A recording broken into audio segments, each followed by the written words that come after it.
Bonjour à tous, bonjour à tous mes élèves. Aujourd'hui, on va faire une révision sur, bien sûr, le deuxième terme de la langue française. On va commencer par les vocabulaires et les cours de grammaire. Les vocabulaires de l'unité numéro 3 et 4. La plupart des noms sera sur la description des vêtements, des accessoires et des chaussures. On va commencer par les vêtements. Les vêtements, vous avez un costume, un pantalon, un t-shirt, un manteau, un anorak, un jean, un blouson, un survêtement, une jupe, une robe, un maillot de bain, une chemise, des leggings et des chaussettes. Alors là, pour faire la description de vêtements, on va faire l'accent sur trois choses. Donc, la première des choses, sur la couleur. Pour décrire un vêtement, il faut bien sûr décrire par la couleur. Donc, pour parler des couleurs, donc si là, bien sûr, le vêtement il est féminin, bien sûr, l'adjectif doit être féminin et la couleur doit être féminin.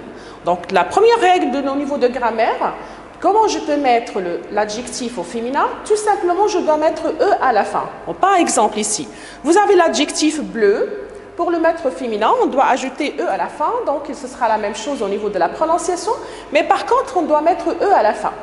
Comme par exemple jaune, la même chose, il va rester la même chose, on ne doit pas ajouter « e » de plus. Comme blanc, alors là, blanc c'est exception. Blanc, on doit ajouter « h » et « e » pour parler, bien sûr, de féminin. Violet, exception bien sûr, donc au féminin, on doit ajouter double T, E à la fin.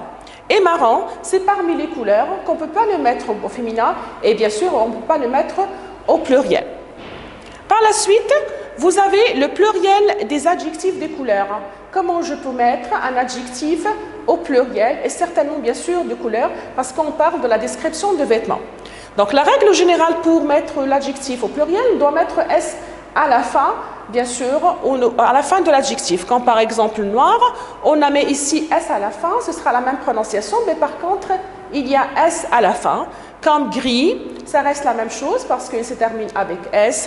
Comme marron et orange, bien sûr, les deux adjectifs marron-orange, on ne les met pas en pluriel, donc il ne peut prendre pas S à la fin. Alors là, je vais parler d'une règle de grammaire. Alors, si vous avez un vêtement dans lequel vous pouvez le décrire par deux adjectifs ou bien deux couleurs. Dans ce cas-là, les deux couleurs doivent être au masculin. On ne peut pas le mettre au féminin, même si le vêtement il est féminin ou bien il est pluriel. Donc, si vous avez un mot ou bien un vêtement que vous devez le décrire par deux adjectifs, alors là, faites attention, il faut le mettre au masculin, quel que soit le vêtement. Exemple. Par exemple, ici, vous avez Julie achète des robes vert clair. Donc, le mot robe ici, c'est pluriel féminin. Mais par contre, vert et clair, ce sont des adjectifs singuliers masculins. Deuxième chose pour parler de la description des vêtements, c'est de décrire la matière des vêtements.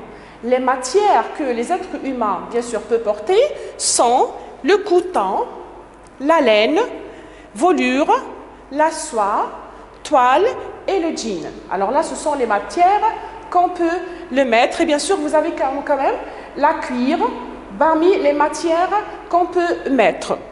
Pour parler de matière dans une phrase, on utilise les prépositions en. Qu'est-ce que j'ai dit? Je porte une robe en cuir, en laine, en coton. Donc, la préposition en avec la matière. Pour décrire les vêtements, on parle bien sûr des motifs. Eh bien, les motifs, ce sont les dessins qu'on le porte dans notre vêtement. Les motifs qu'on peut porter, vous avez le pois, carreaux, les rayures et bien sûr à fleurs. Et là, les prépositions qu'on doit utiliser avec les motifs, c'est à. Qu'est-ce que je vais dire? Je porte une robe à pois. Je porte une robe à carreaux. D'accord? Donc, on doit mettre les trois règles dans une seule phrase. Couleur, motif et matière. Je porte une robe blanche à pois et en laine. Alors là, dans cette phrase-là, il y a les trois, bien sûr, aspects descriptifs de vêtements.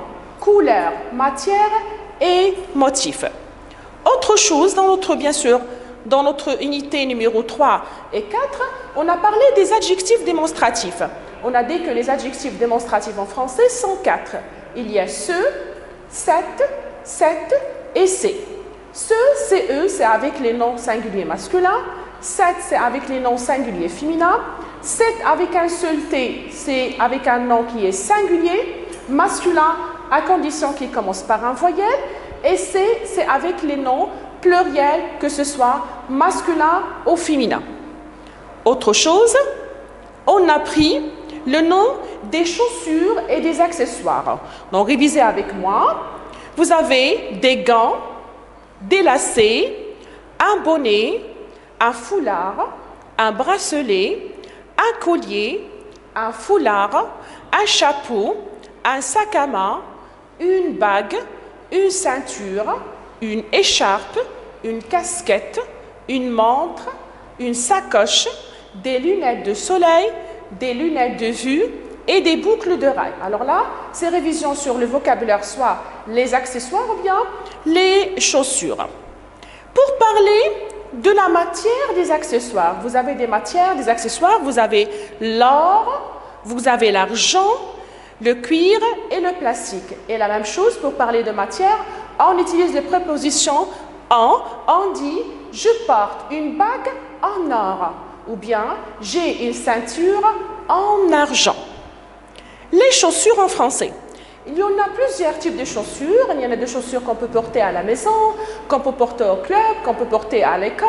Il y en a plusieurs types de chaussures. Par exemple, vous avez les sandales, les baskets, les bottes, les bottines, les chaussures à lacets et les chaussures à talons. La plupart des chaussures en français, ce sont des noms pluriels et féminins. Pluriels et féminins. Alors là, pour parler de la description de chaussures, on utilise les prépositions à. Qu'est-ce qu'on va dire? On dit les chaussures à talons ou bien des chaussures à lacets. Autre chose, parmi les cours de grammaire qu'on a déjà pris, dans l'unité numéro 3 et 4, on a étudié le futur proche. Alors le futur proche, c'est parmi les temps qui expriment, bien sûr, une action qui va se faire, bien sûr, au futur, mais qui est terminée, et bien sûr, avec une période terminée. Donc, je peux dire, par exemple, dans 1 minute, dans 1 heure, dans 2 jours, dans 1 semaine. Alors, la période, elle est précisée, et bien sûr, le délai est réduit. La règle, bien sûr, de conjuguer le verbe futur proche, c'est très simple.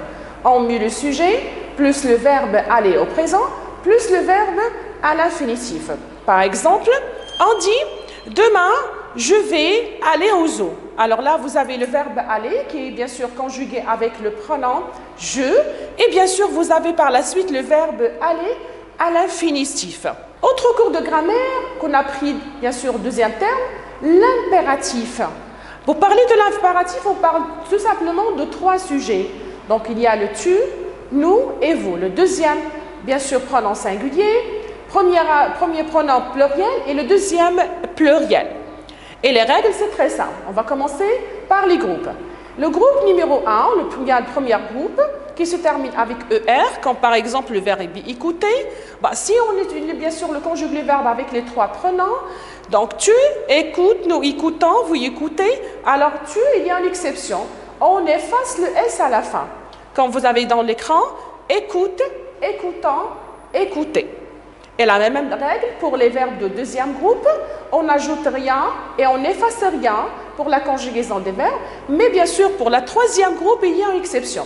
L'exception du troisième groupe, c'est le verbe aller. Alors là, comme vous savez que le verbe aller, c'est un verbe de troisième groupe. Mais par contre, à la conjugaison, on le considérait comme bien sûr un verbe de premier groupe. Alors là, avec tu, le verbe aller se termine avec S. On doit effacer S avec ou bien sûr à la conjugaison de l'impératif. Qu'on va faire va, allons et aller. Et quand vous voyez va ici, il n'y a pas de S à la fin. Autre chose, autre cours de grammaire qu'on a déjà pris, on a pris les verbes pronominaux. Alors là, pour parler des verbes pronominaux, c'est un verbe qui contient un pronom. Et bien sûr, la forme de pronom à l'infinitif, c'est ce ou bien S apostrophe. Comme vous voyez ici, vous avez les exemples. Se lever, se coucher, s'habiller, se préparer, se promener. Se lever, le pronom ici c'est se, mais le verbe s'habiller, ça commence par un voyelle, le H. Bien sûr, il y a S apostrophe. Et bien sûr, là, on parle de verbes pronominaux. Pour conjuguer les verbes pronominaux au présent, c'est très simple. Donc, je conjugue le verbe comme les verbes de première groupe, mais je fais attention au pronom. Le pronom se, avec je, devient me. Je dis, je me brasse. Bien, je me lève. Le pronom se avec tu devient te. Je dis, tu te brasses, tu te lèves. Le pronom se avec le pronom il ou elle, ça revient à l'infinitif et reste la même chose. Se, on dit, il se brosse, elle se brosse. Et le pronom nous, bien sûr avec les verbes pronominaux, on écrit pour la deuxième fois, 2 fois nous. On dit, nous nous brossons. Et avec vous, la même chose que nous, vous vous brossez. Et avec il avec S et elle avec S, ça revient à l'infinitif. Avec ce, on dit, il se brosse ou bien elle se brosse. Dernier cours qu'on a pris dans, bien sûr, le deuxième terme, c'est le comparatif. Comment je peux comparer et bien sûr, comment je peux écrire une phrase de comparatif. Alors là, pour parler de comparatif, il faut avoir 2 sujets, 2 choses, 2 personnes. Donc, première des choses, il faut avoir 2 personnes ou bien 2 choses. Par la suite, vous écrivez le verbe être, vous utilisez le verbe être avec un adverbe. Quels sont les adverbes de comparatif? Vous avez ici 3 adverbes. Vous avez plus, aussi et moins. Plus, c'est-à-dire more, ou bien plus, aussi, equal, et moins, minus. Et bien sûr, avec l'adverbe, on ajoute l'adjectif. Et l'adjectif, dans ce cas-là, doit être, bien sûr, ou bien dépend du sujet. Bah, si l'adjectif est masculin, certainement que le sujet numéro 1 est masculin. Bah, si l'adjectif est féminin, bien sûr, le sujet doit être féminin, ainsi de suite. Et on ajoute E, et par la suite, le sujet numéro 2. Je vais vous donner un exemple. Par exemple, la robe est moins élégante que la jupe. Vous avez ici l'adverbe moins et l'adjectif élégante qui est féminin. Pourquoi il est féminin? Tout simplement parce que le sujet numéro 1, la robe, elle est féminin. Autre exemple, les chiens sont plus intelligents que l'hamster. Alors là, vous avez l'adverbe plus, vous avez l'adjectif intelligent qui est pluriel masculin, tout simplement parce que le sujet numéro 1, les chiens, il est pluriel masculin. Dernier cours, on a pris le passé récent. Donc, alors là, pour parler de passé récent, que dans le cas que vous avez un événement qui est déjà passé au passé, mais par contre avec un délai qui est réduit. Donc, par exemple, il y a 1 minute, il y a 2 minutes, il y a 1 jour, 2 jours et 1 semaine. Donc, la période, elle est réduite et limitée et l'événement est déjà passé. L'événement est déjà passé. La règle de la conjugaison de verbes au passé récent, c'est très simple. On doit mettre le sujet, plus le verbe venir, verbe de 3e groupe, plus le préposition de, ou bien des apostrophes, ça dépend du verbe, plus un verbe qui est à l'infinitif. Exemple, je viens de faire le lit. Alors là, on a conjugué le verbe venir au présent, on a ajouté le préposition de, et bien sûr, le verbe faire, il est dans la phrase ici, à l'infinitif. La dernière des choses, pour parler de passé récent, on utilise l'expression il y a. On dit il y a 2 minutes, il y a 1 jour, il y a 2 jours, il y a 4 jours, il y a ainsi de suite. Alors là, ce sont la plupart des cours de grammaire qu'on a étudié bien sûr le 2e terme avec bien sûr les vocabulaires d'une unité numéro 3 et 4. J'espère que la révision ce sera bien sûr utilisable pour vous. Donc je vous souhaite bon courage et on se voit Inch'Allah dans notre révision. Merci beaucoup. Au revoir.